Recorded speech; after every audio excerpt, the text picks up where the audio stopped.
Bayangkan sebuah tanah yang telah diwarisi dari leluhur selama ratusan tahun tiba-tiba dihapus dan digambar ulang di atas peta sebagai kawasan strategis nasional.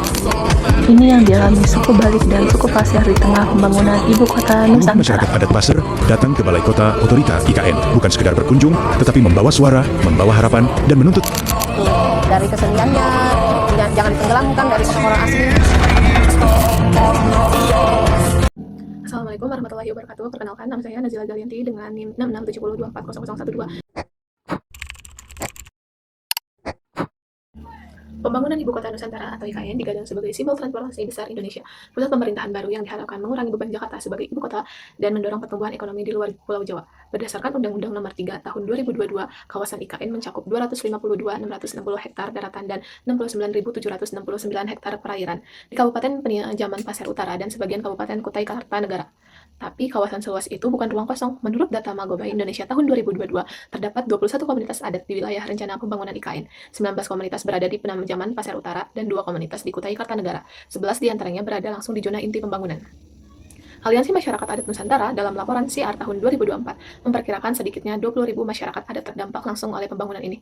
Suku Balik yang secara historis hidup di Sungai Sepaku, Sungai Mentawir, dan Sungai Pamulawan, serta suku Pasir yang punya hubungan historis dengan Kabupaten Pasir dan Penjaman Pasir Utara, kini hidup berdampingan langsung dengan proyek strategis nasional ini. Mengapa konflik ini terjadi? Menggunakan teori konflik yang dikembangkan oleh Ottomar J. Bartos dan Paul Weir dalam buku Ocean Conflict Theory tahun 2002, konflik ini bisa dijelaskan lewat konsep incompatible goals yang ketidakselarasan tujuan yang tidak bisa dicapai secara bersamaan. Pemerintah memiliki tujuan mempercepat pembangunan pusat pemerintahan baru dan kawasan strategis nasional. Undang-Undang IKN bahkan melegalkan pemberian hak atas tanah kepada investor hingga lebih dari 100 tahun. Sebuah ketentuan yang secara langsung membuat warga lokal terancam tergusur dari lahan yang selama ini mereka huni. Di sisi lain, masyarakat adat suku Balik dan suku Pasir memiliki tujuan mempertahankan tanah ulayat, kampung adat, sumber air, dan situs leluhur mereka. Bagi mereka, tanah bukan sekedar aset ekonomi, melainkan ruang hidup, identitas sosial, dan warisan leluhur yang mengikat keberlanjutan komunitas. Data Konsorsium Pembaruan Agraria mencatat konflik agraria nasional naik 212 kasus di tahun 2022 menjadi 295 kasus di akhir 2024. Konflik yang melibatkan masyarakat adat sebagai korban langsung juga naik dari 38 menjadi 53 kasus dalam 3 tahun yang sama.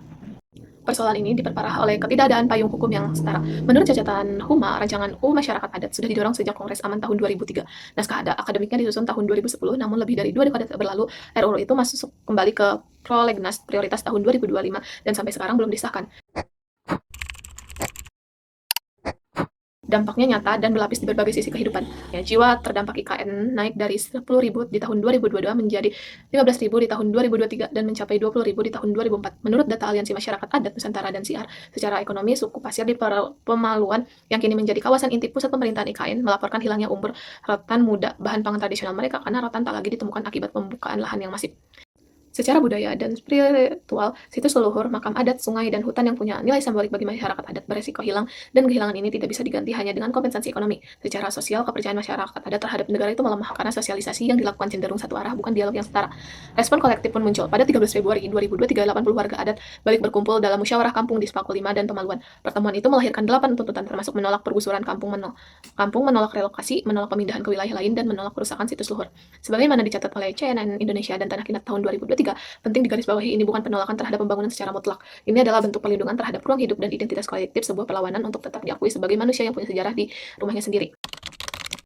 Lalu bagaimana konflik ini bisa dikelola dengan baik? Berdasarkan teori Bartos and Weir, manajemen konflik tidak hanya dilakukan lewat pendekatan administratif atau sosialisasi formal. Ada 5 langkah yang perlu ditempuh. 1. Dialog yang setara. Masyarakat adat perlu diberi ruang nyata untuk menyampaikan keberatan dan menjelaskan hubungan mereka dengan tanah, bukan hanya menjadi penerima informasi satu arah. 2. Pemetaan wilayah adat secara partisipatif, agar batas-batas tanah ulayat diakui secara jelas sebelum pembangunan memasuki wilayah tersebut.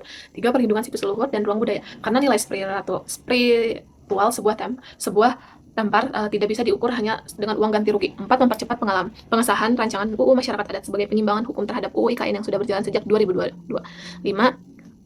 Menempatkan masyarakat adat sebagai subjek pembangunan, bukan hanya kelompok terdampak yang menerima keputusan dari atas.